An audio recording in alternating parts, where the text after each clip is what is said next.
Alright guys, Jolliffe here. Let's go over our stat priority for Moonkin rating. First and foremost, you want 17% chance to hit, which equals 1742 rating. Our second most important stat is going to be haste, which reduces the cast time on our nukes and at certain breakpoints gives us more dot ticks. Besides haste, our second best stat is going to be mastery, which increases the damage done while eclipsed, and our worst stat is going to be crit. If you want to reforge to optimal stats, I suggest using the add-on Reforge Lite. You can just punch in the numbers and it'll reforge automatically for you. Now let's move on to gymming. When gymming, you want to have brilliant gems in every red socket and in any blue or yellow socket with less than a 20% int bonus. Now if the blue and yellow socket has a 20 int bonus or higher, you're going to want to use either a reckless or a purified gem, and in our meta we're going to be using the burning shadow spirit diamond.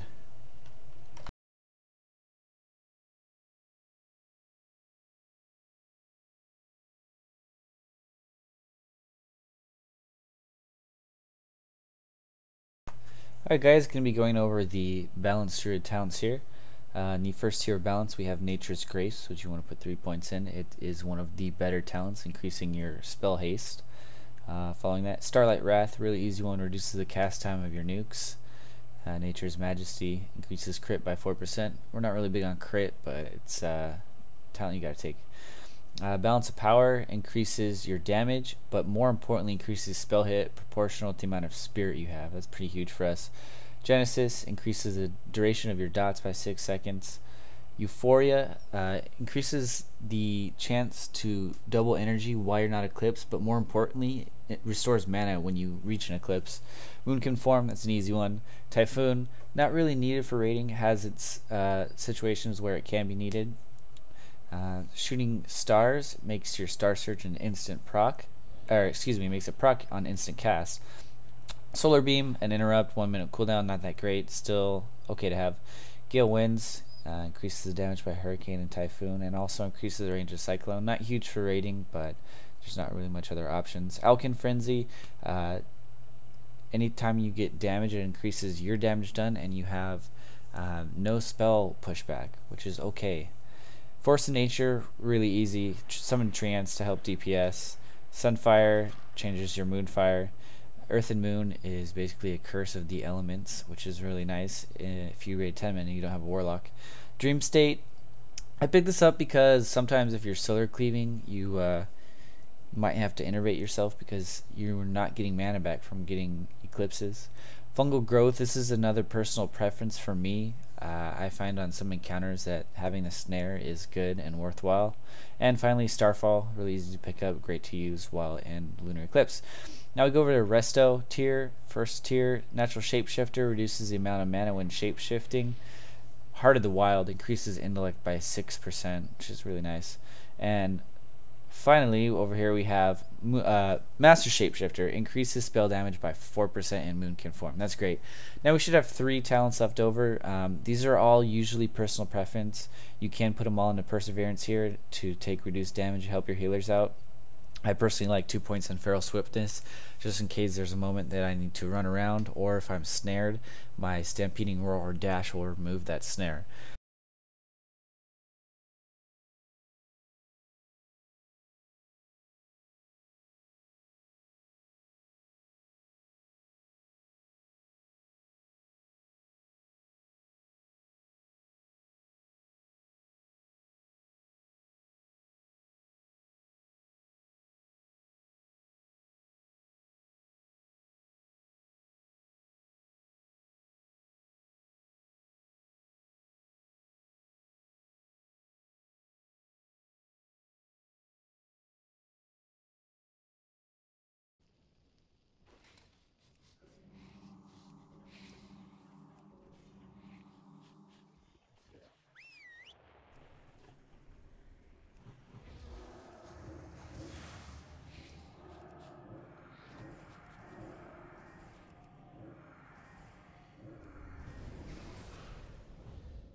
Alright you guys, another great utility of the balanced druid is tranquility.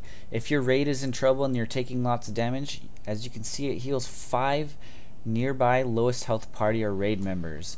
Because we have so much intellect, it is a great tool to get out of a sticky situation, and I'm going to show you what it can do right now. As you can see, my party with a bunch of people were really low. Some of them are still life tapping because they're a little bit special, but as you can see, they went from almost no health to about half, and that's what it can do. Alright you guys, another great tool of the druid is the battle res that brings back a dead player with 100% hit points when glyphed. I have it using an add-on so that if I'm targeting this cow right now and I need to res this guy, I can do so without losing my target. As you can see, I just mouse over him, cast the res, and then he is up and I continue DPSing. A great way to maximize your DPS while bringing great tools to the raid.